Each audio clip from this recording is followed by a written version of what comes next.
If you're a nature lover, then Bok Tower Gardens, a 250-acre contemplative garden and bird sanctuary, which is located at the top of Iron Mountain, the highest point in Florida, should definitely be one of the top places to visit in Florida for you. It is north of Lake Wales between Tampa and Orlando. It was built in the 1920s by Edward W. Bok, who was a successful immigrant and author. He escaped the cold Pennsylvania winters to Florida and fell in love with the environment and the nature, and so he hired landscape architect Frederick Law Olmsted Jr. to build the towers and the gardens around it. The garden is divided into 9 areas. My favorites, which you're going to see in this video, are the pollinator garden, the kitchen garden, the outdoor kitchen, the wonderful children's garden, and then of course the whole area around the towers. I will make sure to put the website and the Facebook page and Instagram page information in the description below in case you're interested to find out more. Don't forget to hit the like button, and if you're interested in gardening content for Florida, follow this page. We came here towards the end of the summer, beginning of fall, but as you see, the pollinator garden was in full bloom. We saw so many different butterflies and native plants. There is a section in the garden that is dedicated to native and endangered plants as well.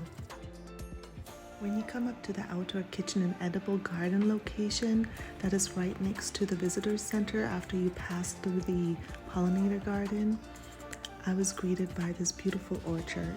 Now, there were no fruits on any of the trees. However, it did give you some inspiration of how you can set up an orchard even in a smaller space in rows with grass in between to kind of center your view and give it that feeling of calmness. The outdoor kitchen obviously was amazing. It was huge. And the vegetable garden and herb garden that is right adjacent to it gives you an idea of some plants that you can grow in your vegetable garden that will do well in our climate. I loved how the landscaper here incorporated edibles with the landscape, almost like planting them as ornamentals.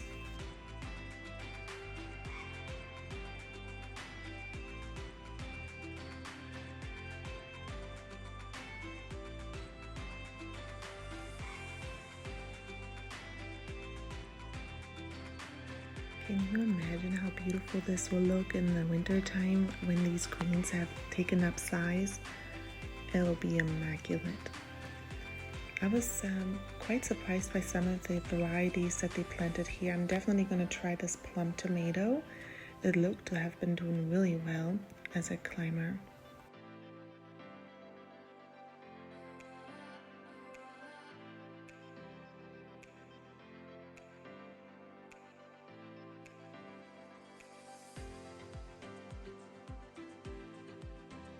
As you can definitely tell, we came here right at the beginning of the growing season, which is mostly in the winter time here in Florida, where you can grow the typical vegetables that you normally grow in the springtime up north.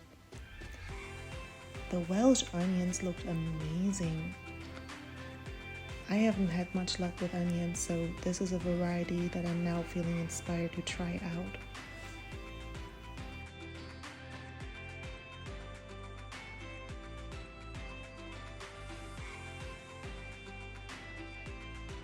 The structure of these arbors was really simple but sturdy.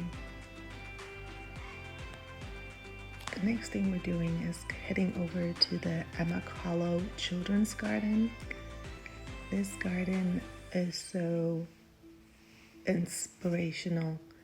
Look at the stonework as you walk in. You know I'm going to try this at my place. You have an area where the kids can play in the sand. There is a whole section of just covered in these climbing rocks There are water features. There is a wooded area where there are instruments for the children, an area for climbing, little hidden spots with hang mats and a performing stage. There's a fairy garden and an area with like little painted rocks that are very inspirational. I'm going to allow you to just watch this and let it sink in. Maybe you can get some ideas of what you can do with an area in your garden. And if you have kids, you want to try some of these out.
After playing in the children's garden, which I think is where we spent most of our day, we went and grabbed some lunch at the little cafe that is at the park, and then decided to go up to the bell tower, which is pretty much the centerpiece of this garden. There are 2 concerts a day, each 30 minutes long, and we wanted to catch one of them. On the way up, you walk past areas with a lot of lawn, which is very centering for your eye and calming. You go past different ponds with huge water lilies to then get up on top of the hill. The hill offers you beautiful views over the valley. The Singing Tower is an architectural masterpiece. If you've been to this garden before, please share below what you enjoyed the most.